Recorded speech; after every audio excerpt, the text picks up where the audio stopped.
what you get for dumbing down 30 years of research for a trite analogy of a junk drawer. For decades, Catherine O'Hara has been the world's greatest escape. The woman who made us laugh through Schitt's Creek and Home Alone with a wit that seemed untouchable. But while the cameras were rolling, Catherine was guarding a secret that even her closest fans never saw coming. Behind the iconic characters and the quick-fire humor, she was quietly navigating a private health struggle that she chose to face away from the spotlight. Today, we're looking at the grace, the resilience, and the heartbreaking truth Catherine O'Hara kept hidden until the very end. The Queen of Comedy. Few performers shape comedy across decades without ever feeling dated. Catherine O'Hara was one of those rare figures. Her career moved easily between sketch comedy, blockbuster films, indie mockumentaries, and prestige television. But what tied everything together was never fame or trend chasing. It was her devotion to character. She did not play jokes. She built people. That is why her work stays fresh. That is why her roles are endlessly rewatchable. And that is why new audiences keep finding her through streaming, falling in love with performances made years before they were even born. O'Hara had a massive influence on comedy and pop culture because she committed all the way. Whether a role demanded theatrical excess or quiet emotional grounding, she showed up completely. Her character as Moira Rose stands today as one of television's most original characters. On Schitt's Creek, O'Hara took a former soap opera star and turned her into a cultural icon, never sanding down Moira's extremes, never making her easier to digest. She trusted the weirdness. Her foundation was built years earlier on Second City Television, the legendary sketch show that rivaled Saturday Night Live in creativity and influence. Alongside Eugene Levy, John Candy, Rick Moranis, and Martin Short, O'Hara shaped a smart, absurdist comedic voice that felt personal and fearless. She was not just performing on SCTV. She was writing too, earning an Emmy for her work behind the scenes. That experience taught her timing, language, and structure. It sharpened her instincts. She learned how characters breathe, where pauses matter, and why silence can sometimes land harder than a punchline. Unlike many sketch performers, O'Hara never leaned on repetition or catchphrases. Her humor worked differently. People laughed because her characters believed in themselves so deeply. They took their own lives seriously. That sincerity made everything funnier. Though briefly cast on SNL in the early 1980s, O'Hara chose to stay with SCTV when it was renewed. Later, she described that choice as essential. It gave her space to grow creatively. It let her stay where her instincts already lived. Moira Rose did not come from nowhere. Her shifting accent, hyper-formal vocabulary, and rotating wall of wigs were not random quirks. They were armor. O'Hara built Moira as a woman terrified of fading away, clinging to performance as identity. Every vowel was chosen. Every gesture protected something fragile underneath. What made Moira unforgettable was not the flamboyance. It was the truth beneath it. When Moira showed love for her family, it felt earned. O'Hara let us see the cracks. The performance changed what sitcom acting could look like and helped turn the show into a global phenomenon. Her Emmy win felt inevitable. In Home Alone, O'Hara became the emotional center of a movie famous for chaos. As Kate McAllister, she played panic and guilt without irony. No exaggeration, just a mother in crisis. Her frantic airport sprints, desperate bargaining for plane seats, and relentless need to get home gave the story weight. She made the outrageous premise believable. That honesty is why the film still works decades later. Delia Dietz in Beetlejuice could have been a flat parody. Instead, O'Hara made her fully real. Delia's artistic pretensions, self-importance, and complete lack of self-awareness were played with absolute conviction. O'Hara's physical comedy and sharp delivery matched the film's surreal tone while keeping Delia oddly grounded. The performance helped turn Beetlejuice into a cult classic and confirmed O'Hara as a master of stylized comedy. As Mickey Crab in Best in Show, O'Hara delivered one of her most controlled performances.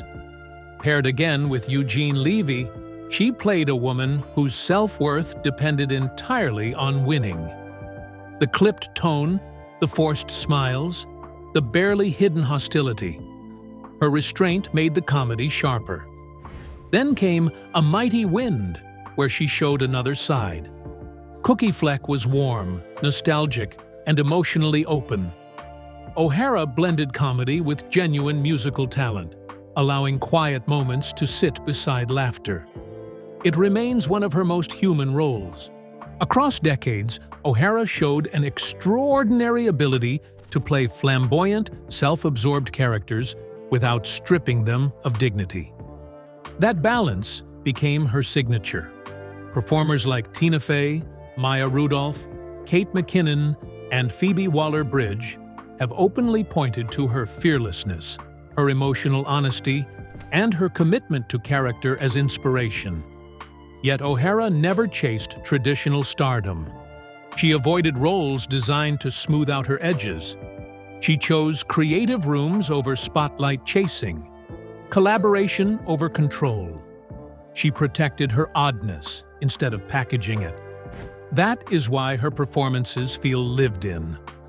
And while audiences were laughing through decades of unforgettable characters, Catherine O'Hara was quietly building something deeper. A body of work rooted in honesty, in empathy, in courage.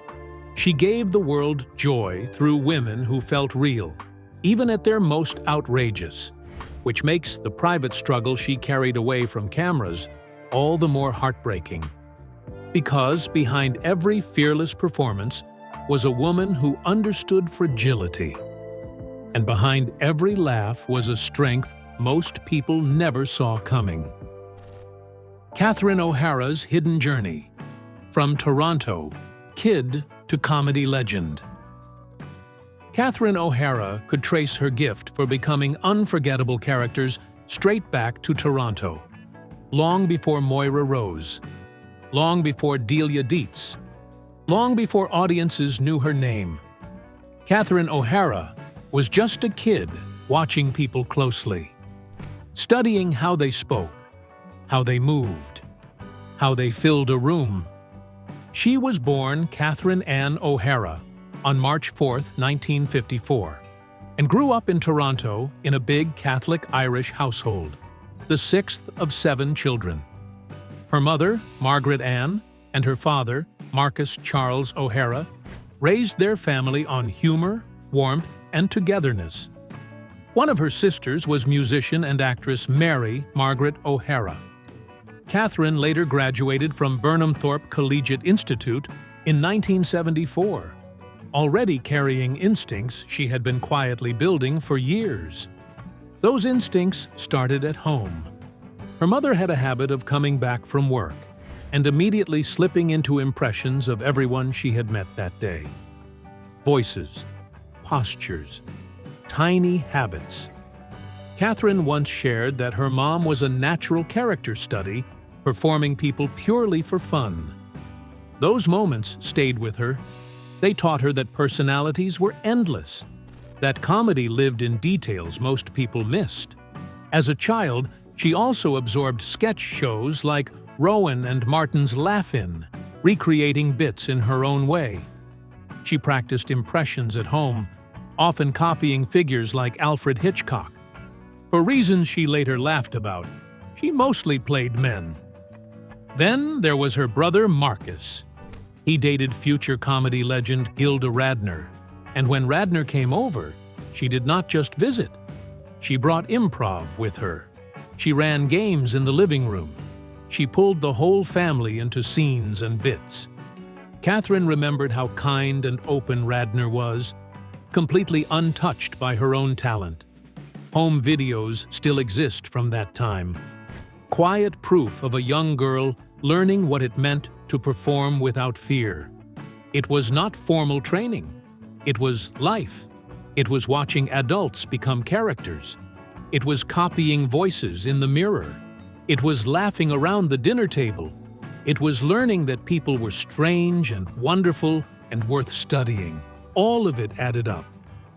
O'Hara grew up in a loud, loving house, surrounded by humor, surrounded by noise, surrounded by people who always found something to laugh about. Her father worked for Canadian Pacific Railway. Her parents carried joy right to the end of their lives. O'Hara once said her whole family was funny. That warmth shaped everything she became. Years later, in an interview clip that resurfaced after her death, she revealed the role she most wanted to be remembered for: mother of her children. That was always the center. After high school, she took a job waitressing at Toronto's Second City Theatre. It was not glamorous, but it placed her right in the middle of something electric. She watched performers night after night. She studied how scenes were built.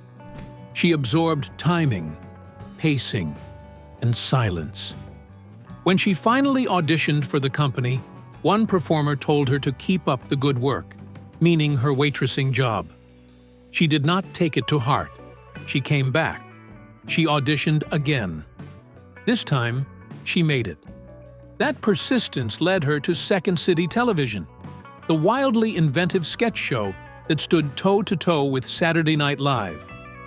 Alongside Eugene Levy, John Candy, Rick Moranis, and Martin Short, O'Hara built a comedic voice that felt smart, strange, and deeply human. She was not just acting, she was writing too. That double role taught her rhythm, language, character. She learned how jokes breathe. She learned when to pull back. She learned that comedy lands hardest when it comes from truth. Her characters were never funny because they tried to be. They were funny because they believed in themselves completely. During an SCTV break, O'Hara accepted a spot on SNL. Of course, she said yes. Who wouldn't? But when SCTV was renewed, she walked away from Saturday Night Live without ever filming an episode. She chose her comedy family. Later, she said it was one of the best decisions she ever made. SCTV earned her devoted fans. Even Martin Scorsese took notice, once tearing a page from his passport to give O'Hara his phone number. He later cast her in After Hours. Still, she did not rush toward fame. She turned down work that felt wrong. She stayed home instead of chasing projects she did not believe in. She nearly missed her chance at Beetlejuice after getting lost on the way to audition for Tim Burton. By the time she arrived, he had already left. A note waited on the door. She thought it was over, but she got the job anyway. That film changed everything.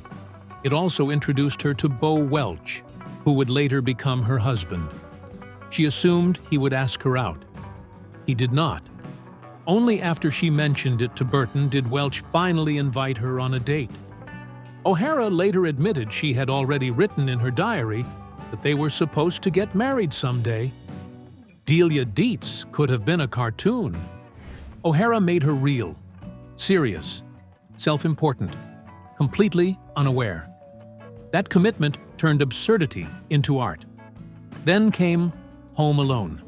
Her performance as Kate McAllister gave the movie its heart. She played panic without exaggeration, guilt without comedy tricks. Her frantic airport runs and desperate need to get home made the wild premise feel real.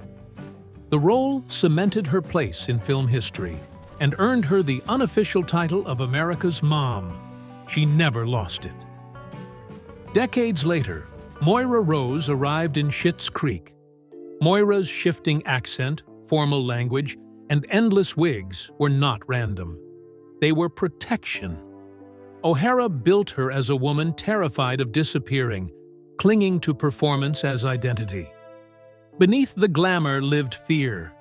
Beneath the sarcasm lived love. When Moira showed tenderness toward her children, it landed because O'Hara made us wait for it. The role earned her another Emmy and introduced her to an entirely new generation. She followed that success with Beetlejuice in 2024, plus roles in The Last of Us and The Studio, bringing fresh Emmy nominations. Even after decades in the business, she still sounded amazed that people continued to hire her. She once said she could not believe she was still doing this. Still playing, still creating, still getting to step inside other people's lives for a living. And maybe that is what made Catherine O'Hara different. She never chased fame, she chased feeling, she built characters from real emotion, she trusted strange choices, she protected her oddness, she chose collaboration over control. And while the world laughed, she quietly created a legacy rooted in honesty. Every role carried heart. Every performance carried history. And behind every fearless character was a woman who learned comedy at home, sharpened it in small theaters, and carried it with her for a lifetime. Catherine O'Hara's love story: how Beetlejuice led to 30 years of marriage and laughter. For more than 3 decades, Catherine O'Hara shared her life with one man, her husband, Bo Welch. Their story did not begin with grand gestures or dramatic confessions. It started quietly, on the set of Beetlejuice. She was there as an actress. He was there as a production designer. Somewhere between long shooting days and backstage laughter, something gentle took root. O'Hara later recalled that Welch caught her eye almost immediately. She described him as good-looking. But more than that, he was easy to talk to. They spent hours laughing together on set, drifting into conversations that felt natural and unforced. In her mind, it seemed obvious where things were heading. She was sure he would ask her out, but he didn't. Days passed. They kept talking, kept laughing, and kept circling each other, but still, nothing. O'Hara admitted she was confused. Eventually, she mentioned it to director Tim Burton, telling him that Bo talked to her every day, but never made a move. Burton told her he would handle it. Later that same day, Welch walked over and casually invited her to join his department at a swap meet. That low-key outing became their first date. No fancy dinner, no big moment. Just 2 people finally stepping into what had already been there. They married in 1992. From there, they built a life that ran alongside their careers in Hollywood. Welch went on to work as a production designer on films like Edward Scissorhands and Men in Black, while O'Hara became a familiar face in homes everywhere through Home Alone, Best in Show, and later her Emmy-winning turn as Moira Rose on Schitt's Creek. They welcomed their first son, Matthew, in 1994. Their second, Luke, arrived in 1997, but O'Hara never pretended marriage was effortless. Over the years, she spoke honestly about the hard seasons. She shared that they went through dangerous moments, times when things could have fallen apart. What saved them was that they both wanted to stay. They both chose to work through it. She explained that relationships only survive when both people are willing to fight for them. And they fought with humor. O'Hara said they talked, respected each other, and laughed. A lot. Instead of yelling, they joked. Instead of letting tension build, they teased. Sarcasm became their pressure valve. Making each other laugh stayed central to how they stayed connected. She once called it sexy. That sense of humor carried them through decades. In October 2024, O'Hara appeared on Wiser Than Me with Julia Louis-Dreyfus, where she shared one of their most surreal memories. Burton had given them a wedding gift unlike any other: a private tour of the Vatican City. They were guided through hidden rooms, taken into private spaces, shown priceless gifts from around the world. At one point, they were even allowed to open glass cases and lift crowns, joking about stuffing them into Welch's backpack. O'Hara laughed as she recalled being led everywhere, including what she swore was the Pope's closet. It was strange, beautiful, intimate, exactly the kind of story that followed them. More than 30 years after their first meeting, they shared a full-circle moment in August 2024, walking the red carpet together at the Venice Film Festival for Beetlejuice, Beetlejuice. The same film that brought them together had now brought them back into the spotlight side by side. Not long after, O'Hara's manager confirmed to People that she had passed away at age 71. No details were released. TMZ first reported the news. She left behind a career filled with unforgettable characters. But she also left behind a love story built on laughter, patience, and two people choosing each other again and again. Catherine O'Hara's hidden condition. The day she learned her heart was on the wrong side. For most of her life, Catherine O'Hara carried a secret inside her body that even she didn't know about. She later revealed that she was born with a rare genetic condition that placed her heart on the opposite side of her chest. Her organs were mirrored. Right became left. Left became right. The condition is called situs inversus, a rare variation that affects about 1 in every 10,000 people, according to Cleveland Clinic. Most people who have it never feel a thing. There are usually no symptoms, no warning signs. Many go their entire lives without knowing. Catherine was one of them. She discovered it by accident. More than 20 years ago, she went with her husband, Bo Welch, to his doctor. Their youngest child needed paperwork for nursery school, and Catherine had to get a routine TB test. The doctor suggested doing some basic checks while she was there. One of them was an EKG. What should have taken minutes suddenly stretched on. The doctor tried one machine, then another, then ordered a chest X-ray. Catherine remembered thinking something strange was happening. Then the doctor called them into his office and told her she was the first person he had ever met with this condition. That was the moment she learned her heart was on the right side of her chest. Her organs were flipped. She had lived decades without knowing. She later shared that she was one of 7 children, and by the time she found out, both her parents had already passed away. No one had ever mentioned anything unusual about her health. No childhood doctors had flagged it.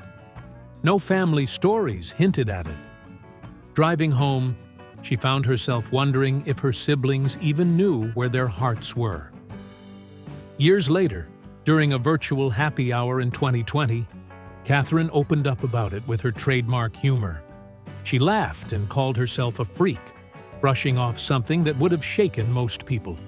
She explained that she also has dextrocardia, the form of situs inversus, where the heart points to the right instead of the left. When the doctor first explained everything, Bo reacted instantly. He joked that her head must be on backwards. Catherine laughed. That was how she handled it. With humor, with lightness, with the same grace she brought to every strange turn life handed her. She spoke about loving modern medicine, even while admitting she preferred not to be part of it unless absolutely necessary. Yet it was that simple, ordinary doctor visit that revealed something extraordinary about her body. A hidden difference. A quiet anomaly. A reminder that even someone who spent her life playing bold, unforgettable characters was carrying something deeply personal beneath the surface.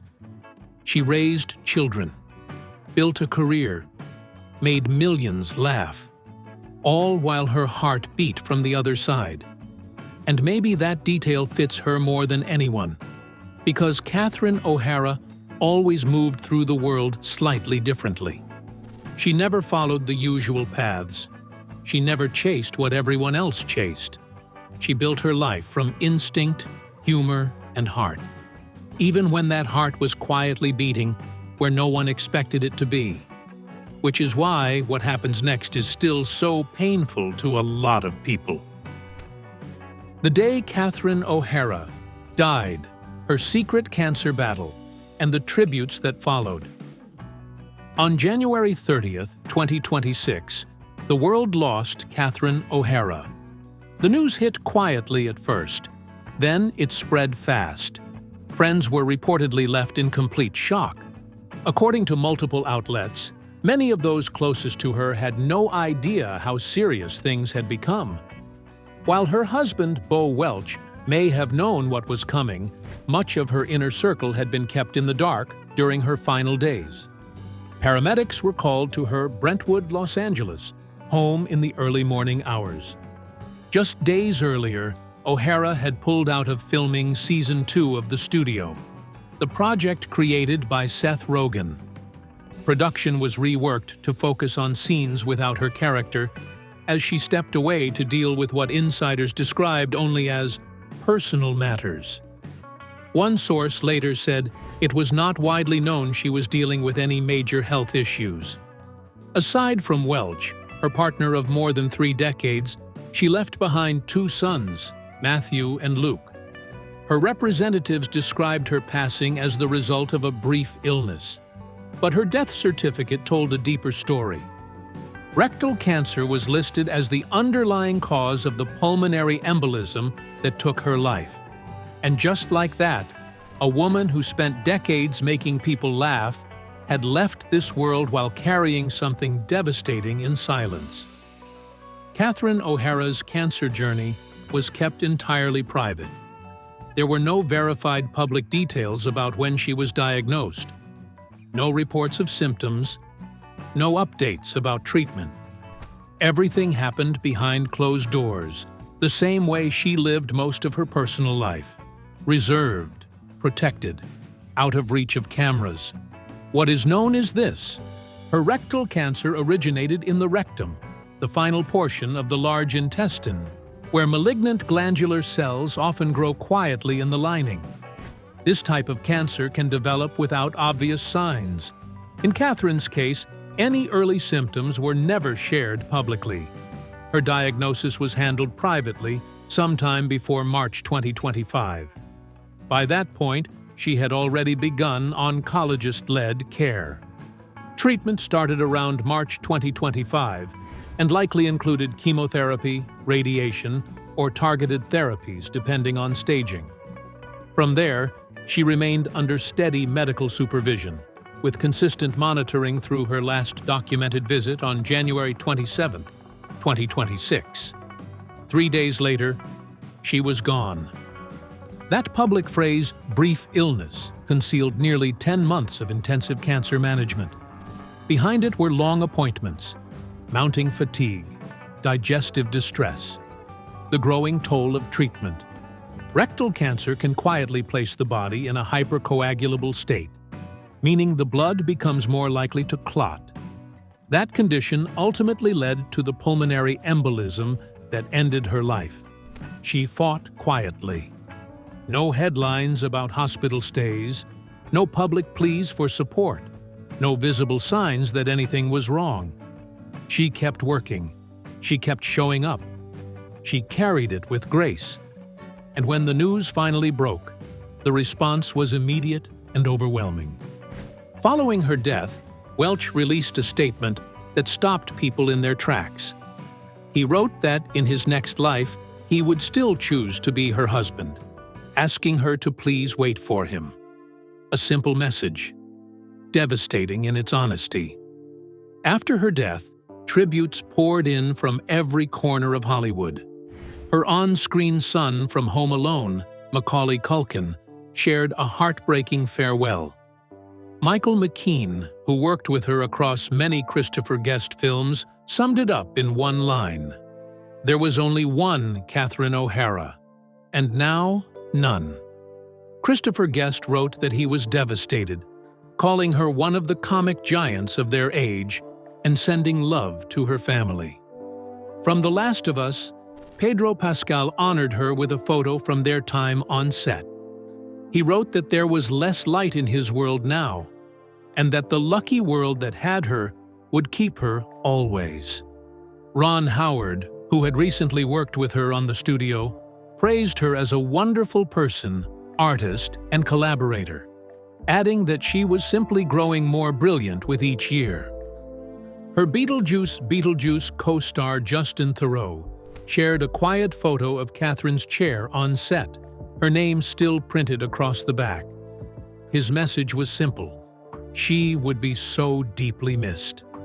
Then came Michael Keaton, who starred with her in both Beetlejuice films. He wrote that she had been his pretend wife, his pretend nemesis, and his real-life true friend. He said this one hurt, and that he was going to miss her terribly. Katie Couric posted a collage of Catherine through the years, saying she was heartbroken.